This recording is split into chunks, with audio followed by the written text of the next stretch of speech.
नमस्कार साथियों, स्वागत अभिनंदन एक बार फिर से आप सभी का मेरे चैनल पर। तो साथियों, हम पढ़ रहे हैं बाबू देवकीनंदन खत्री द्वारा रचित रहस्य और रोमांच से भरपूर जादुई कहानी चंद्रकांता संतति। और आज हम पढ़ेंगे इसके खंड 2 का भाग 5 का 13वां बयान। तो आइए साथियों, मज़ा लेते हैं इस जादुई कहानी का। 13वां बयान। तहखाने में बैठी हुई कामनी को जब किसी के आने की आहट मालूम हुई तब वह सीढ़ी की तरफ देखने लगी, मगर आने वाले अभी छत पर ही थे। उसने समझा कि कमला या शेर सिंह आते होंगे, मगर जब उसे कई आदमियों के पैरों की धमधमाहट मालूम हुई तब वह घबराई। उसका ख्याल दुश्मनों की तरफ गया और वह अपने बचाव का ढंग करने लगी। ऊपर के कमरे से तहखाने में उतरने के लिए जो सीढ़ियाँ थीं, उसके नीचे एक छोटी कोठरी बनी हुई थी। इसी कोठरी में शेर सिंह का असबाब रहा करता था और इस समय भी उसका असबाब इसी के अंदर था। इसके अंदर जाने के लिए एक छोटा सा दरवाज़ा था और लोहे का मजबूत मगर हल्का पल्ला लगा हुआ था। दरवाज़ा बंद करने के लिए बाहर की तरफ कोई जंजीर या कुंडी न थी, मगर भीतर की तरफ एक अडानी लगी हुई थी जो दरवाज़ा बंद करने के लिए काफ़ी थी। दरवाजे के पल्ले में एक सुराख था जिस पर गौर करने से मालूम होता था कि वह ताली लगाने की जगह है। कामनी ने तुरंत चिराग बुझा दिया और अपने बिछावन को बगल में दबाकर उसी कोठरी के अंदर चले जाने के बाद भीतर से दरवाज़ा बंद कर लिया। यह काम कामनी ने बड़ी जल्दी और दबे पैर किया। थोड़ी ही देर में कामनी को मालूम हुआ कि आने वाले सब सीढ़ी उतर रहे हैं और साथ ही इसके ताली लगाने वाले छेद में से मशाल की रोशनी भी उस कोठरी के अंदर पहुंची जिसमें कामनी छिपी हुई थी। वह छेद में आंख लगाकर देखने लगी कि कौन आया है और क्या करता है।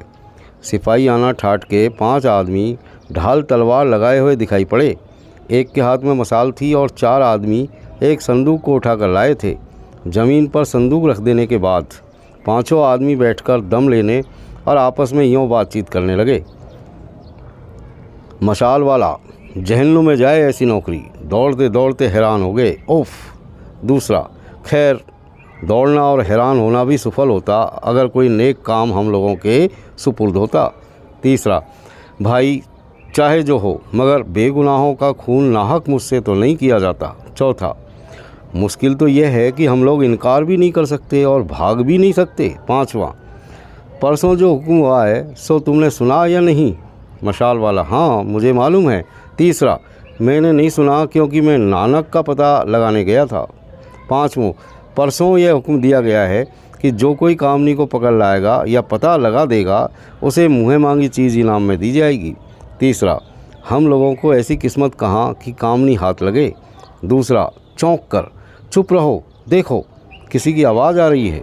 किशोरी से बात करते करते जब किसी के आने की आहट मालूम हुई तो कामनी चुप कर गई थी। किशोरी को ताज्जुब मालूम हुआ कि यकायक कामनी चुप क्यों हो गई। थोड़ी देर तक राह देखती रही कि शायद अब बोले, मगर जब देर हो गई तो उसने खुद पुकारा और कहा, क्यों बहन, चुप क्यों हो गई? यही आवाज़ उन 5 आदमियों ने सुनी थी। उन लोगों ने बातें करना छोड़ दिया और आवाज़ की तरफ ध्यान लगाया। फिर आवाज़ आई, बहन कामनी, कुछ कहो तो सही, तुम चुप क्यों हो गई? क्या ऐसे समय में तुमने भी मुझे छोड़ दिया? बात करना भी बुरा मालूम होता है। किशोरी की बातें सुनकर 5 आदमी ताज्जुब में आ गए और उन लोगों को किस प्रकार की खुशी हुई। एक, उसी किशोरी की आवाज़ है, मगर वह कामनी को क्यों पुकार रही है? क्या कामनी उसके पास पहुंच गई? दूसरा, क्या पागलपन की बातें कर रहे हो? कामनी अगर किशोरी के पास पहुंच जाती तो वह पुकारती क्यों? धीरे धीरे आपस में बात करती या इस तरह उसे लानते देती।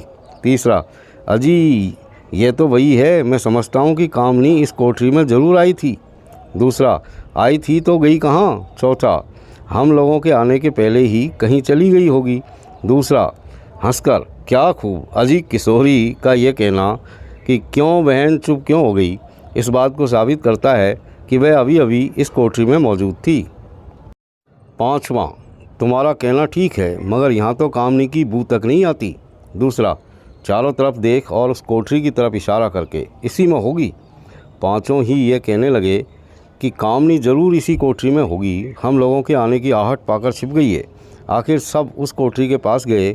एक ने दरवाजे में धक्का मारा और किवाड़ बंद पाकर कहा, है ज़रूर इसी में है। कोठरी के अंदर छिपकर बैठी बेचारी कामनी सब बातें सुन रही थी और ताली के छेद में से सभी को देख भी रही थी। ऊपर लिखी बातों ने उसका कलेजा दहला दिया, यहाँ तक कि वह अपनी ज़िंदगी से नाउम्मीद हो गई और उसे निश्चय हो गया कि अब ये लोग मुझे गिरफ़्तार कर लेंगे। पांचों आदमी इसमें फिक्र में लगे कि किस तरह दरवाज़ा खुले और कामनी को गिरफ़्तार कर लें। एक ने कहा, दरवाज़ा तोड़ दो। दूसरे ने हंसकर जवाब दिया, शायद ये तुम्हारे लिए हो सकेगा। उन पांचों ने बहुत कुछ जोर मारा, कामनी को पुकारा, दिलासा दिया, धमकी दी, जान बचा देने का वादा किया और समझाया, मगर कुछ काम नहीं चला। कामनी बोली तक नहीं। आखिर उनमें से एक ने, जो सबसे चालाक और होशियार था, कहा, अगर इस दरवाजे को हम पहले कभी बंद देखते तो ज़रूर समझते कि किसी जानकार ने बाहर से ताला लगाकर बंद किया है, मगर अभी थोड़े ही दिन हुए इस कोठरी को मैंने खुला देखा था। इसमें किसी का असबाब पड़ा हुआ था। जो हो, ये तो निश्चय हो गया कि कामनी इस कोठरी के अंदर घुसकर बैठी है। अब बाबा जी आएँ तो इस कोठरी का दरवाज़ा खुले। कुछ सोचकर अब तो यही मुनासिब है कि हम लोगों में से एक आदमी जाए और बाकी 4 आदमी बारी बारी से यहाँ पहरा दे, जिसमें कामनी निकलकर भागने जाए। आखिर इस कोठरी में कब तक छिपकर बैठी रहेगी या अपनी भूख प्यास का क्या बंदोबस्त करेगी। सभी ने इस राय को पसंद किया। एक आदमी अपने मालिक को खबर करने चला गया। एक तहखाने में उसी जगह बैठा रहा और 3 आदमी बाहर खंडर में निकल आए और इधर उधर टहलने लगे। सवेरा हो गया और पूरब की तरफ सूर्य की लालिमा दिखाई देने लगी। बेचारी कामनी की जान आफत में फंस गई। देखना चाहिए क्या होता है, मगर उसने निश्चय कर लिया कि भूख और प्यास से चाहे जान निकल जाए, मगर कोठरी के बाहर नहीं निकलूंगी। उस बेचारी को कोठरी के अंदर घुसकर बैठे 3 दिन हो गए। भूख और प्यास से उस बेचारी की क्या अवस्था हो गई होगी, ये पाठक स्वयं समझ सकते हैं। लिखने की कोई आवश्यकता नहीं। हम ऊपर लिखाए हैं कि उन 5 में से एक आदमी अपने मालिक को खबर करने चला गया और बाकी 4 इसलिए रह गए कि बारी बारी से पहरा दें, जिससे कामनी निकलकर भागने जाए। तीसरे दिन इनमें से 3 आदमी आपस में बात करते और घूमते फिरते खंडर के बाहर निकले और फाटक पर खड़े होकर बात करने लगे। एक, इसमें कोई शक नहीं कि हम लोगों का नसीब जाग गया। दूसरा, नसीब जागा तो हम नहीं कह सकते, हाँ इतनी बात है कि रकम गहरी हाथ लगेगी। तीसरा, मुँह मांगा इनाम क्या हम नहीं पा सकते। दूसरा, नहीं। तीसरा, सो क्यों। दूसरा, हम लोग कामनी को अगर पकड़ने जाते तो मुँह मांगा इनाम पाते। सो तो हुआ नहीं। कामनी कोठरी के अंदर घुस बैठी और हम लोग दरवाज़ा खोलकर उसे निकाल न सके। लाचार हो बाबा जी को बुलाना पड़ा। ऐसी अवस्था में जो कुछ इनाम मिल जाए वही बहुत है। पहला, इतना तो कहला भेजा कि हम लोगों ने कामनी को इस तहखाने में फंसा रखा है। दूसरा, खैर जो होगा देखा जाएगा। इस समय तो हम लोगों की जीत ही जीत मालूम होती है। कामनी और किशोरी दोनों ही को हमारे मालिक की किस्मत ने इस तहखाने में कैद कर रखा है। तीसरा, चौंक कर ज़रा इधर तो देखो, ये लोग कौन हैं। मालूम होता है कि इन लोगों ने हमारी बातें सुन ली। खंडर के बाहर बाएं तरफ कुछ हटकर एक नीम का पेड़ था और उस पेड़ के नीचे एक कुआं था। इस समय 2 साधु उस कुएं पर बैठे इन तीनों की बातें सुन रहे थे। जब उन तीनों को यह बात मालूम हुई तो डरे और उन साधुओं के पास जाकर बातचीत करने लगे। एक आदमी, तुम दोनों यहाँ क्यों बैठे हो। एक साधु, हमारी खुशी। एक आदमी, अच्छा अब हम कहते हैं कि उठो और यहाँ से चले जाओ। एक साधु, तू है कौन जो तेरी बात माने। एक आदमी तलवार खींचकर, यह नहीं जानना कि साधु समझ के छोड़ दूंगा, नाहक गुस्सा मत दिलाओ। साधु हंसकर, वाह रे बंदर घुड़की, अबे क्या तू हम लोगों को साधु समझ रहा है।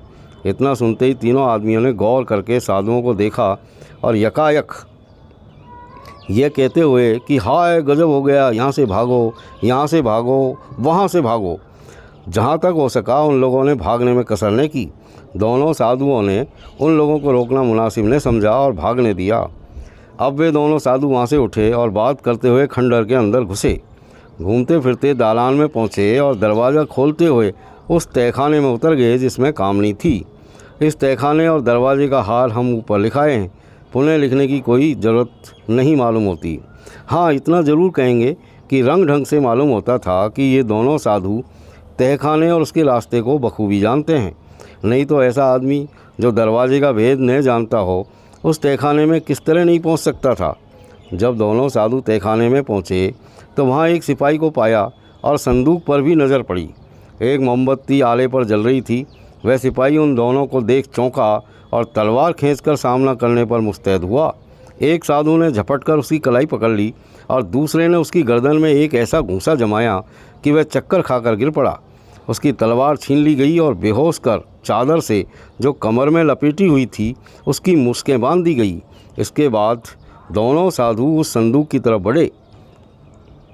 संदूक में ताला लगा हुआ नहीं था, बल्कि एक रस्सी उसके चारों तरफ लपेटी हुई थी।